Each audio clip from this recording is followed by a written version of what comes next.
The assessors who may not be qualified for the job. Now, those are the two major areas of discussion today with our guests, Mike Sooley. Mr. Sooley is the vice chairman of the county's Assessment, Appeals, and Review Board. Joining me, as usual, is the editor of the Pittsburgh Post-Gazette, John Craig, for our questioning. And we should add at this moment, John, that we asked the chairman of this board to join us today. We did not hear back from him. And we also asked County Commissioner Larry Dunn to join us this morning, and he also chose not to join us. It's very difficult to get anybody who's on the other side of this issue to speak in public, and at least in an uncontrolled environment. Well, given that, we were going to have Mr. Sooley with us this morning. And Mr. So we have to work on him. We'll have to work on him. We're going to have to beat him up here and see what we can get out of him and whatever. It's great to be here. Well, thank you so much for being with us this morning. The question would be, all this infighting, this cannot be good for the public.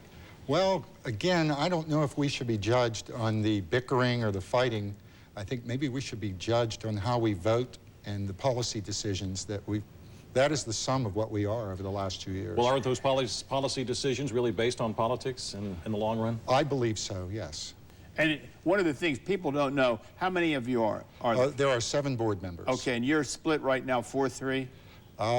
We were until recently. There's a new board member, and I don't want to speak for that board member and how that new member will vote. But up until the new board member, I was in the minority. And it was 4-3, and people who are close to Larry Dunn were in charge. Yes. Right, and they have absolute charge too, don't they? Yes. So if you have an assessment, and it comes up to board members actually change assessments, don't they? We raise them, lower them, or keep them the same. And you do them you're personally yourself? Yes, last year I had over 1,000 hearings, appeal hearings. Yes. And as Stacy's question to you was, you know, what are you guys fighting about?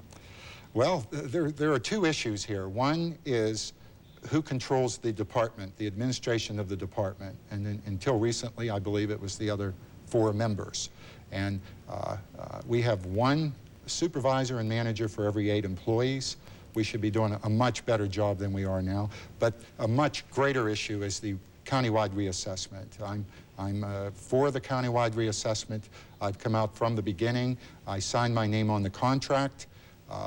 And the leader of the other faction, whom I believe is Mr. Kenneth Barron, did not sign the contract along with Commissioner Dunn, and they have been the biggest critics. And that contract